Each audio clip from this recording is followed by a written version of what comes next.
Okay, what we are going to do here is we are going to graph the function negative times the quantity of x minus 2 all squared minus 4 along with each translation from the basic function to get to this result. This means we need to know what the basic function of this one is.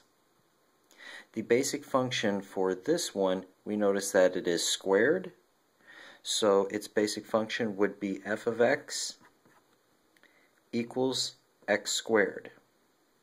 Now for this function, I will be using a dotted line. The next function in which we have to get us to this result will be f of x equals x minus 2, the quantity, squared. Because when we start off with just x squared, to work to get to this function, we need to subtract 2 inside of that function. For this one, I'll be using a red. The next translation we have to get to here will be we have to subtract 4. So now we have f of x equals the quantity x minus 2 all squared minus 4, which I'll be using blue for. Once we have this function, all we have to do to get to this one is then multiply the squared part by a negative, which will give us our result.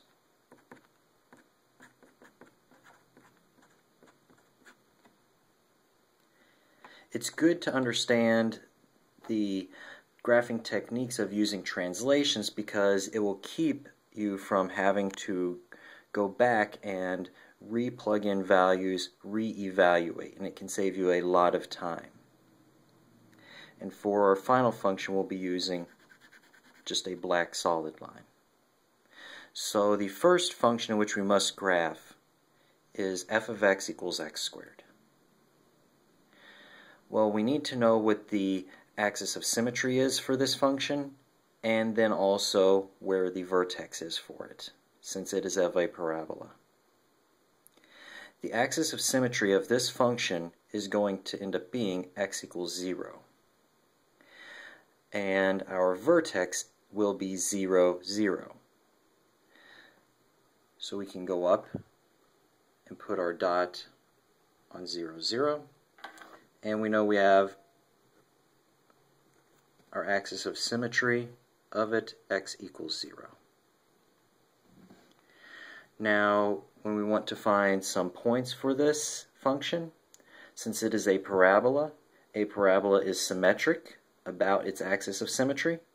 So all we need to do is find either 3 points to the left of our vertex or to the right of our vertex. I will just be using 3 points to the right of the vertex. So first I'll use the x value of 1.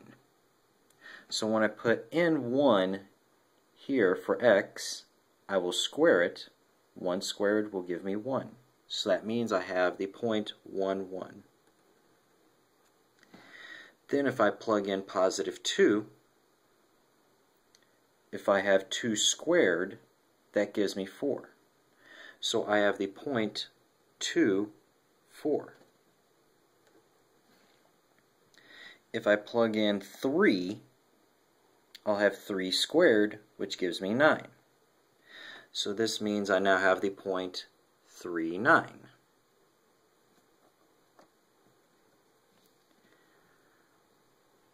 Now I can just use my axis of symmetry to give me the other side. So if I have this point is 1 away from the axis of symmetry, so then I just go 1 more across from my axis of symmetry. From this point to get to the axis of symmetry, I have to go over 2. So that means I must go 2 over again. And then for this point, I must go over 3. So I must go over 3 yet again. Now, as I mentioned, I will be using a dotted line for this function.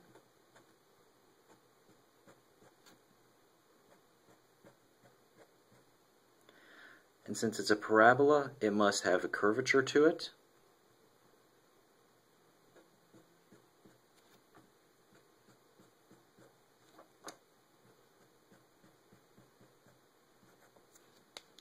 And there I have graphed f of x equals x squared. Now let's see what our next translation is. I have f of x equals x minus 2 all squared. If you have a subtraction of another number inside of the function, what that is going to do is that's going to be a horizontal shift. And in fact, this is going to be a horizontal shift of 2 to the right, because the function starts off as f of x equals x minus h all squared. So that means to get to here we had to plug in a positive 2, which moves us to the right. So every single one of these points I am just going to move to the right 2 times. So this one will be moved over 1, 2. This one gets moved over 1, 2. And this one gets moved over 1 and 2. So now I have a new axis of symmetry.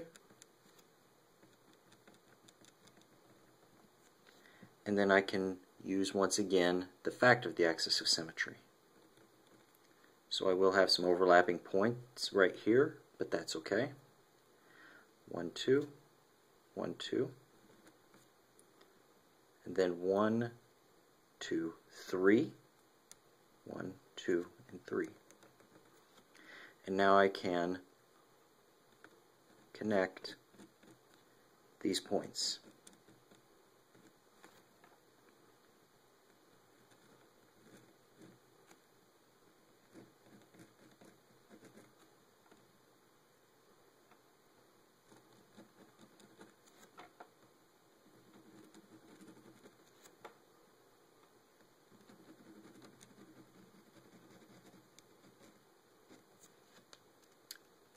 And now I have my function f of x equals x minus 2 all squared. My next translation I have is I have subtracting 4. Well, if I subtract 4, what that means I'm going to do is then, since that's outside of the function, that is a vertical shift. So that means I am going to move my red function down 4. So every point I will just pull down 4. So 1, 2, 3, 4. 1, 2, 3, and 4.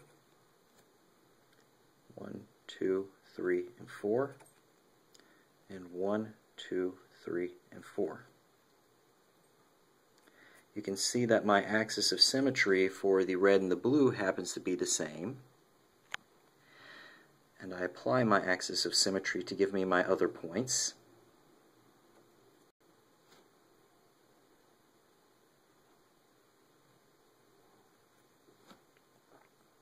Then just connect all of these.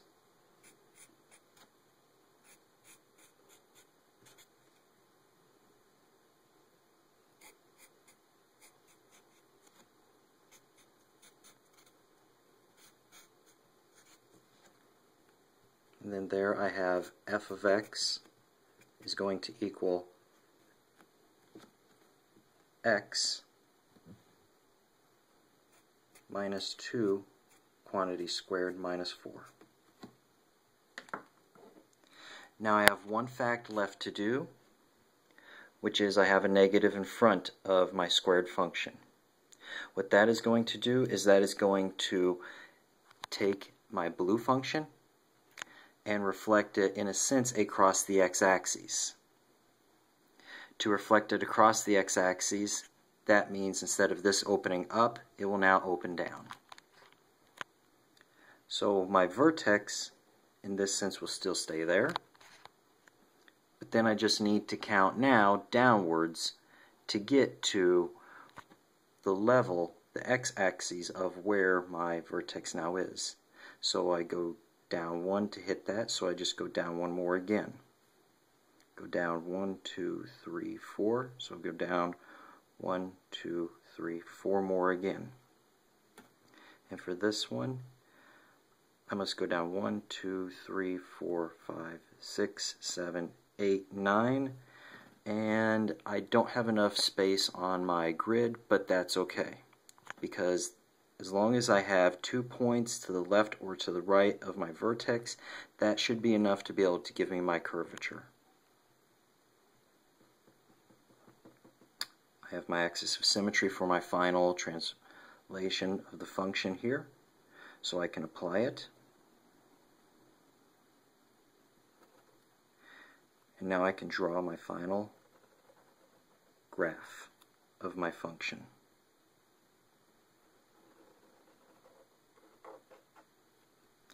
And then here I have the f of x equals negative x minus 2 quantity squared minus 4. And there I have the basic function along with each translation made to give me my final function. If you can understand how to use these translations, it can save you a lot of time in graphing, and also we only had to plug in 3 values and it gave us all of these graphs. Thank you.